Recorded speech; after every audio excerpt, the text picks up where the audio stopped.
É isso aí, então, bom dia. Coloquei ali um título, primeiros problemas filosóficos. Então, uma das primeiras coisas que a gente precisa compreender em filosofia é que a filosofia, ela faz uma viagem no tempo, uma viagem durante os tempos e eras, e cada era, cada época tem o seu problema, e a filosofia sempre se depara com esses problemas que pertencem a cada época. Tem épocas, por exemplo, que só podem apresentar problemas criados nela.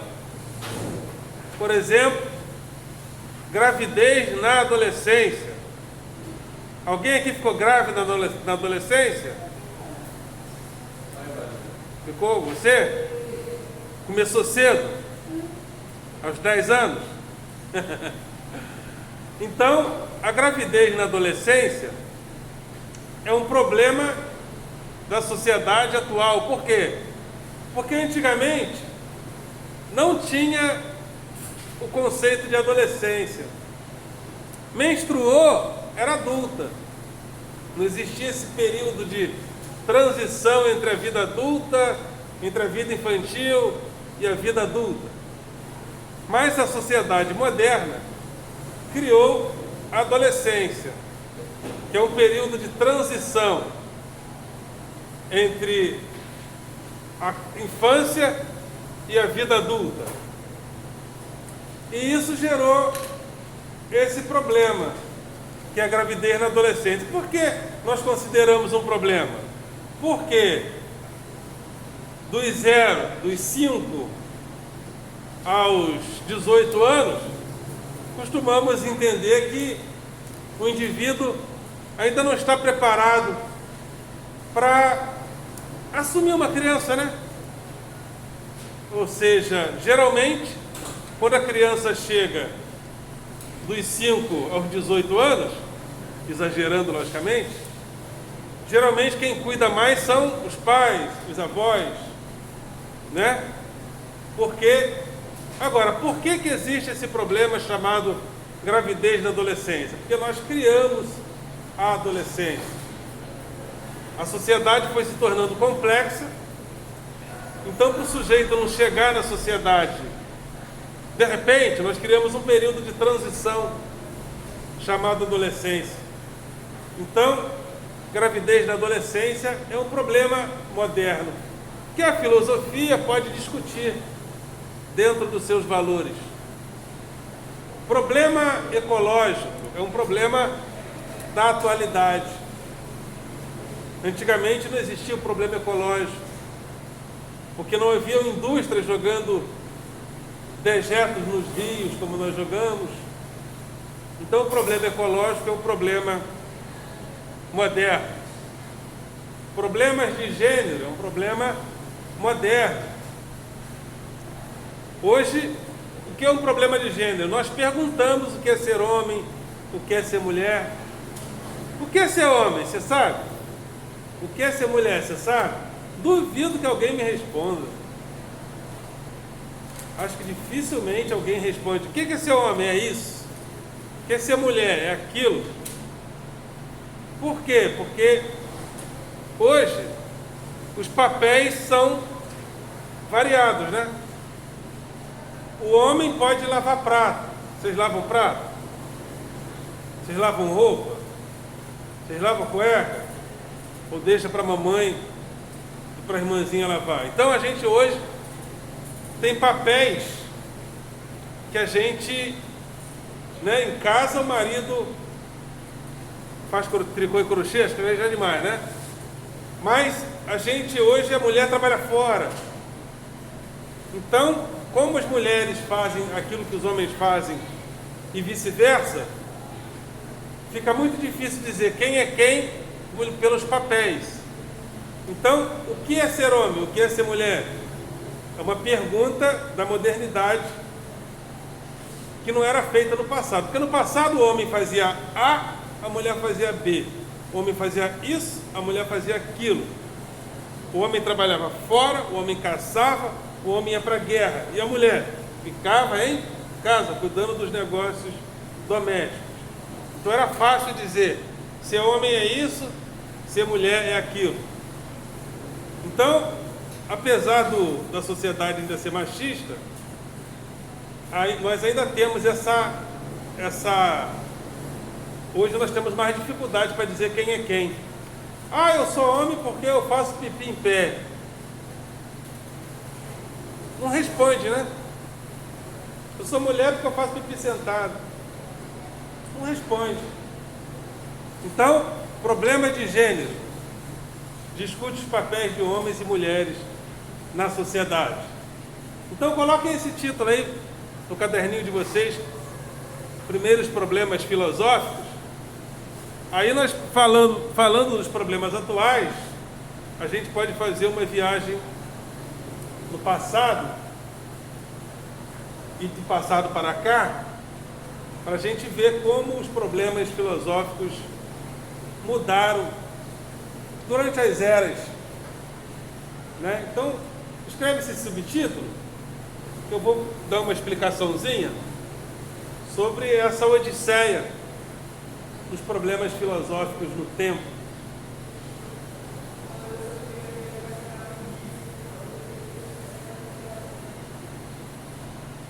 Antes de eu falar desse problema, vocês... Alguém aqui viu o filme Troia? Ou ninguém viu? Vocês veem filme? Novela? Seriado? Troia é um filme interessante que tem a ver direto ou indiretamente com o nosso tema. Por quê? Porque Troia é mitologia. E quando a filosofia começa, ela começa questionando valores da mitologia. Na mitologia, o conceito era que todas as coisas vinham da relação sexual entre os deuses. Porque na mitologia grega, os deuses, os deuses faziam um bagulho, babado, aquele negócio, né? Na mitologia grega, os deuses transavam. Na mitologia grega, como é que o tempo nasceu? O tempo nasceu porque a Terra por isso que tem a palavra geografia, né? A Terra e o céu se apaixonaram um pelo outro. O que acontece quando a gente se apaixona por alguém? Quando você fica apaixonado por alguém e alguém por você, acontece o quê? Sai faísca, não sai? Então, quando o céu e a terra se apaixonaram, o céu creu na terra. Quando o céu e a terra transaram, nasceu Cronos.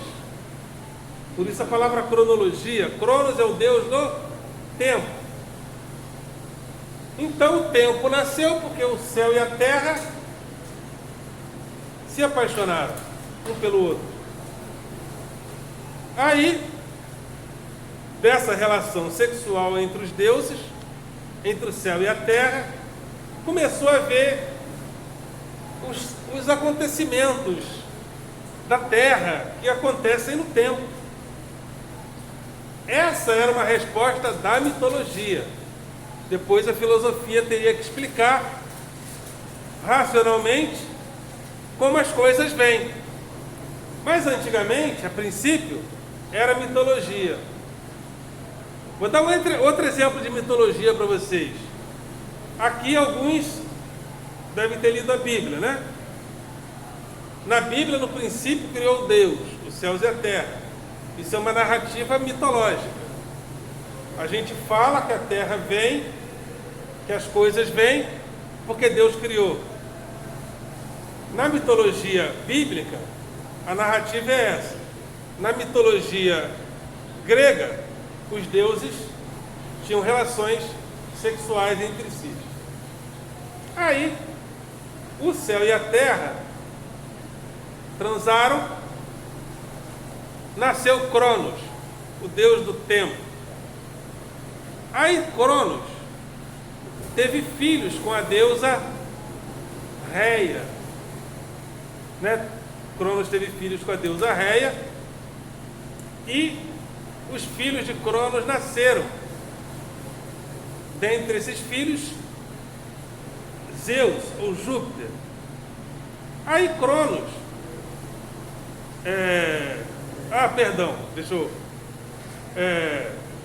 o céu e a terra tiveram filhos, né?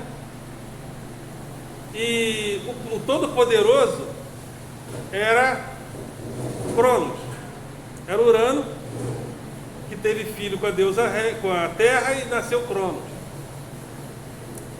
E Cronos teve filhos com a deusa Reia. Então assim começavam as coisas da mitologia, da relação sexual entre os deuses. Chega a filosofia e começa a fazer uma narrativa diferente. Começa a falar racionalmente como as coisas teriam vindo. Aí começa o discurso filosófico, que é a narrativa filosófica. Então, só para eu devo ter falado alguma coisa errada aqui. Então, Urano e Géia, o céu e a terra transaram, nasceu Cronos, e Cronos teve filhos com a sua esposa, né? E assim começam as coisas na mitologia. Mas na filosofia, as coisas têm que ser explicadas racionalmente. Por isso é que quando vocês vêm para a escola, se alguém chegar para você e disser que o céu e a terra têm relações sexuais, para a gente é estranho, né? Para a gente é estranho por quê? Porque a gente já foi também influenciado pela racionalidade da filosofia, a racionalidade da ciência, que também é influenciada pela filosofia. Então a gente é influenciado pela racionalidade das coisas, pela racionalidade da vida. Aí o primeiro filósofo, Tales de Mileto, para dizer como as coisas vêm, Tales de Mileto disse que todas as coisas vêm da água. Neste caso, para ele, tudo é água. Ele percebe como tem água no planeta e chega à conclusão que a arqueda física, ou seja, o começo ou o princípio da natureza, é a água. Anaximandro de Mileto diz que foi o apeiron, o ilimitado. Tudo vem do ilimitado e com a morte retornamos ao ilimitado. E Anaxímenes de Mileto diz que tudo é do ar, tudo vem do ar. Então tudo é ar. Então percebam que o discurso da filosofia é diferente da mitologia. Na mitologia, os deuses transavam. O céu e a terra se relacionaram sexualmente e o céu e a terra teve filhos. E um desses filhos, os filhos foram os titãs, e um dos titãs foi Cronos. Aí Cronos, o que Cronos faz para tomar o poder do pai dele, Urano, do céu? Já ouviram falar disso? Ele corta o bilau do pai, ele castra o pai. O que acontece com um homem se cortarem o bilau dele?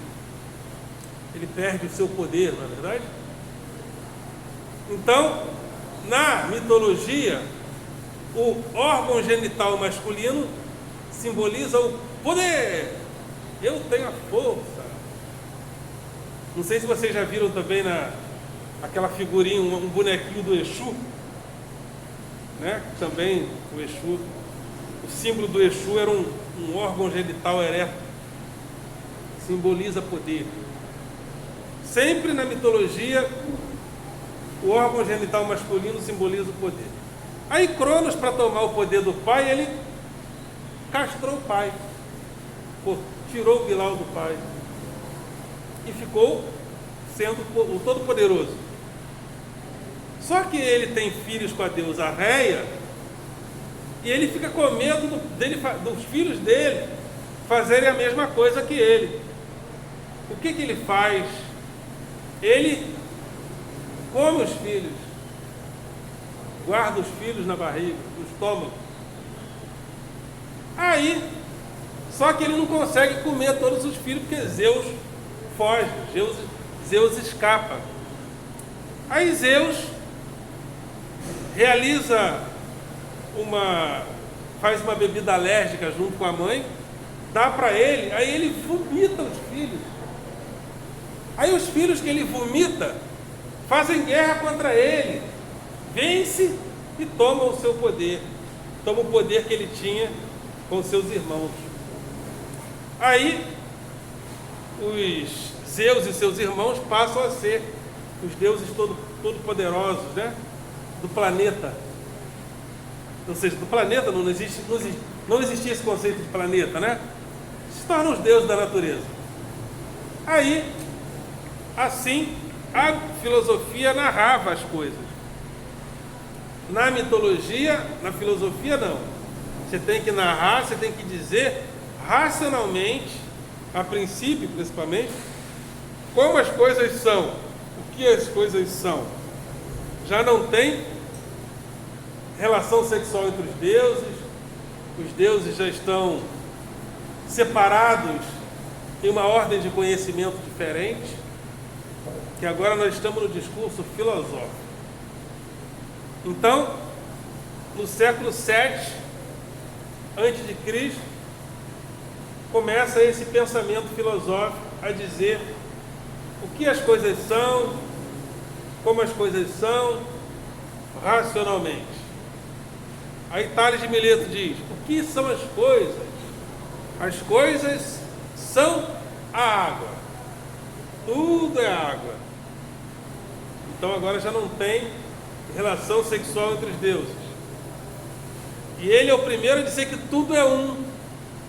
Um dos primeiros a dizer que tudo é um. Ou seja, para resumir, para a racionalidade se tornar mais efetiva, o mito era tudo muito difuso, né? Aí Tales de Mileto diz: tudo é um, porque tudo é água. Anaximandro diz que tudo vem do apeiron e retorna para o apeiron. O apeiron é o ilimitado. Aí, estando aqui, nós ficamos limitados e com a morte retornamos para o ilimitado. E Anaxímenes de Mileto diz que todas as coisas são ar, então para ele tudo é ar. Então assim começa o discurso da filosofia. E até hoje vocês estão aqui na escola por culpa dos gregos. Sabe por que eu estou aqui discutindo filosofia com vocês? Culpa dos gregos, que criaram essa forma racional de pensar a vida, de pensar a realidade. E a gente organiza a sociedade como? Com um mínimo de racionalidade. Vocês estão na escola para buscar o mínimo de razoabilidade, de racionalidade na relação de vocês com o mundo. Porque se não tiver racionalidade na nossa relação com o mundo, como ficamos? Né? Ficamos à dificuldade.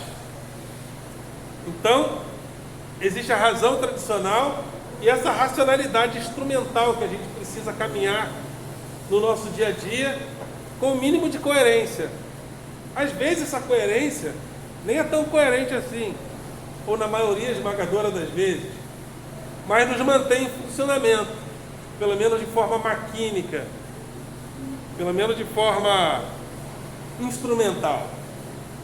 Então é isso, eu vou escrever um pouquinho, senão vocês enjoam da minha voz, apesar dela ser muito bonita. Aliás, fui locutor de rádio, conheci a minha mulher assim, eu tinha esse vozeirão bonito, trabalhava numa rádio, ela ouviu e falou: esse é o homem da minha vida, vou lá. Aí a gente se conheceu, se casou e ela está feliz, eu também, e vocês mais felizes ainda porque eu sou professor de vocês. Então vamos lá.